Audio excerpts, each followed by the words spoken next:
তোমাকে যদি কেউ অবহেলা করে তাহলে তুমি করতে দাও।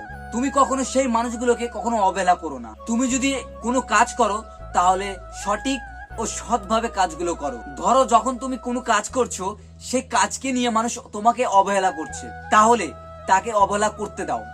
তুমি সেই কাজটাকে সৎভাবে ও সঠিকভাবে করে যাও। সেই কাজগুলো করে এমন একজন মানুষ হয়ে দেখাও, যে কাজটা করার সময় সেই মানুষগুলো তোমাকে অবহেলা করেছিল সেই কাজটা তুমি এমন ভাবে করো, এমন ভাবে একটা মানুষ হয়ে দেখাও যে মানুষগুলো তোমাকে চিনতো না, তোমাকে অবহেলা করে যেত, তুমি সেই কাজটাকে এমন ভাবে করো যেন সেই মানুষগুলো তোমার সামনে দিয়ে যদি যায় তাহলে মাথা নিচু করে যেন যায়, আর সেই মানুষগুলোর সামনে দিয়ে যেন তুমি মাথা উঁচু করে যেতে পারো। তাই এখন থেকে সময়কে কাজে লাগাও, সময়কে অপচয় করো না। এখন তোমার যে বয়সই হোক না কেন, তুমি যে বয়সেই থাকো না কেন, তুমি যে পরিস্থিতি থাকো না কেন, এখন থেকেই তুমি সেই সময়টাকে কাজে লাগাও। এমন ভাবে কাজে লাগাও যেন সেই সময়ের দাম তুমি পরবর্তীতে অনেক বড় পাও, অনেক বড় একটা তুমি মানুষ হয়ে যেতে পারো। আর যদি সময়কে এখন কাজে না লাগাও তাহলে ভবিষ্যতে তোমরা কিচ্ছু করতে পারবে না। তাই একটা কথা সবাইকে বলবো, তোমরা যে কাজই করো না কেন মন দিয়ে করো, মন থেকে করো, এবং সেই কাজের পিছনে তুমি পাগল হয়ে ছুটো।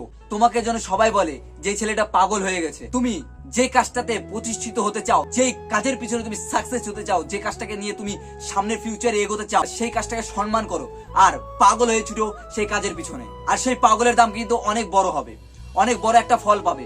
লোক তোমাকে এখন অনেক কিছু বলবে, সেই কাজ করার সময় তোমাকে লোক পাগল বলবে, যাতা বলবে, অনেক অবহেলা করবে। তোমার কাছের লোক, তোমার আপন লোক তোমার পাশে থাকবে না, তোমাকে সাপোর্ট করবে না। তাও তোমাকে লড়ে যেতে হবে। হেরে গেলে চলবে না, পিছনে ফিরে গেলে চলবে না, সামনের দিকে এগিয়ে যেতে হবে।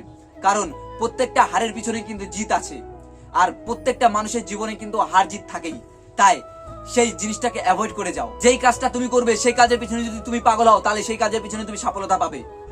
আর যখন তুমি ভালো কিছু করতে যাবা তখন তোমার পিছনে তোমার আপনজন কেউ থাকবে না পাশে, কেউ থাকবে না তোমার পাশে। তাই নিজে সাকসেস হতে গেলে বা নিজের সফলতা পেতে গেলে নিজেকে লড়ে যেতে হবে, কেউ তোমার পাশে থাকবে না। তাই কখনো হার মানবে না। আর তোমার হারের পিছনে কিন্তু লুকিয়ে আছে তোমার জিত।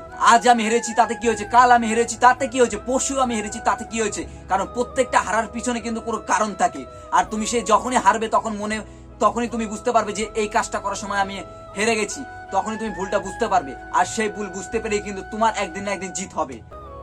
হারের পরে কিন্তু তোমার একদিন না একদিন জিত হবে। এখন থেকে কষ্ট করো, ভবিষ্যতে তোমার ভালো কিছু লেখা আছে। হ্যাঁ, তুমি ভবিষ্যতে ভালো কিছু করতে পারবে, 100% তুমি ভালো কিছু করতে পারবে। কথায় কিন্তু আছে, যাহাই কর্ম তাহাই ফল, প্রথমে কষ্ট পরে কিন্তু সুখ বা শান্তি। তাই অবহেলা হিংসা করুক লোকে, তাতে কি হয়েছে।